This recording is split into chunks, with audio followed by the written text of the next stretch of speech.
G'day YouTube! I've got another instrument to share with you today, but first I'm going to start out by talking a little bit about what makes my instruments differ than some other instruments that are similar.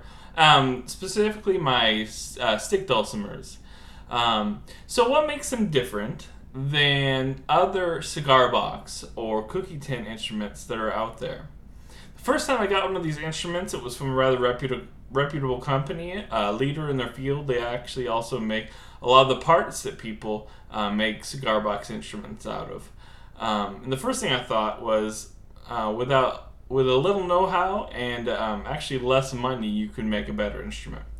The first thing I noticed was that they used bolts for their nut and their bridge.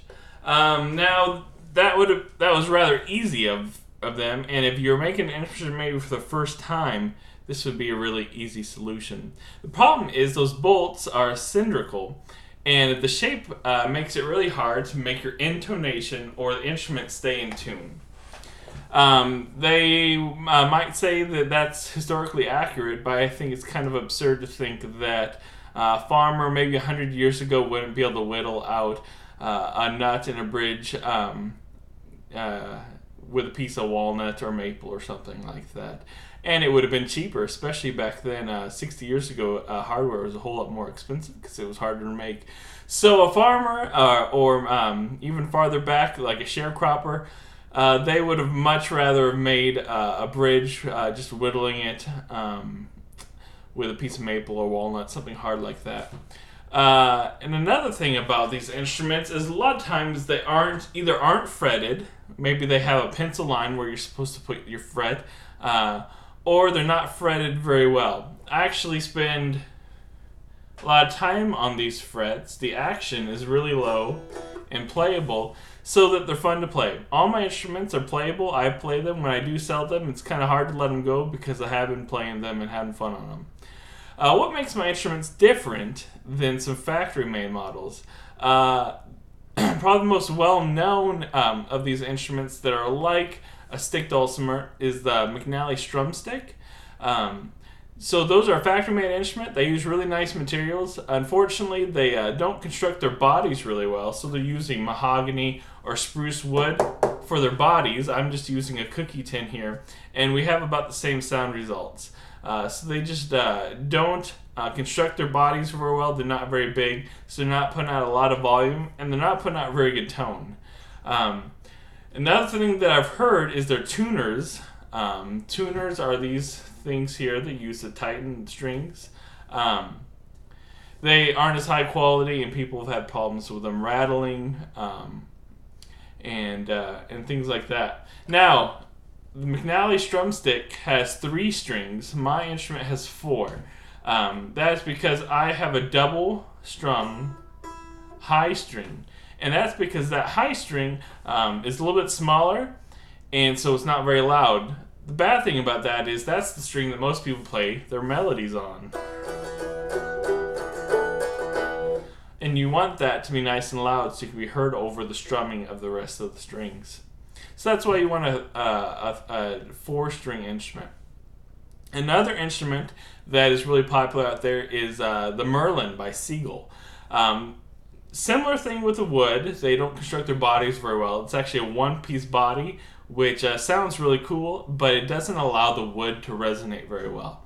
And the other thing about the Merlin, they have to the 8th fret. So you have a 1 octave. That means do, re, mi, fa, sol, la, ti, do, and that's where it stops. And they don't have this, some people call it the 6+ fret, where you have 3 half note or half step intervals there. And that's for if you're playing blues. That's a really common blues riff. If you just listen to that and you'll hear it right away. So that's not an option on the Merlin. So that's what makes my instrument different than some factory and cigar box and cookie tin type instruments out there. All my instruments are playable. Like I said, I play them and I love to play them. If they're not playable, I fiddle with them until they are. So today I'm going to play on my newest instrument. It looks like a paisley, a gold, and silver paisley, cookie tin with 6 sound holes, rosewood bridge, nice hardwood, a rosewood nut, and a rosewood fretboard. It's a 24-inch scale, so it's about the same size as a parlor guitar. It's tuned an octave lower than my other instruments are. Still D-A-D, but just an octave lower. And today I put a capo on the first fret, which means that it's not tuned in D major like it would normally, but E minor. Shady Grove, the song I'm going to play, is in E minor. So enjoy.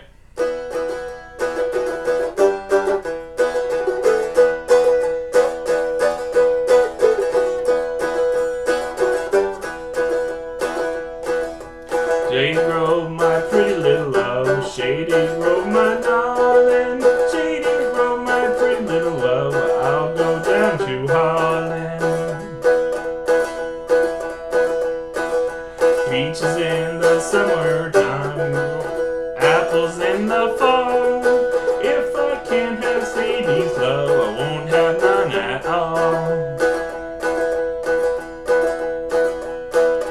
Fatten hogs in the pen, corn to feed them all. Yeah, I want just a pretty little girl to feed them when I'm gone. Shady Grove, my pretty little love. Shady Grove, my darling. Shady Grove, my pretty little love. I'll go down to Holland. There you go. If you're interested in this instrument, this sick Dulcimer, or some of my other instruments, you can check me out. My Etsy page is Nichols Maple Farm. Have a good one.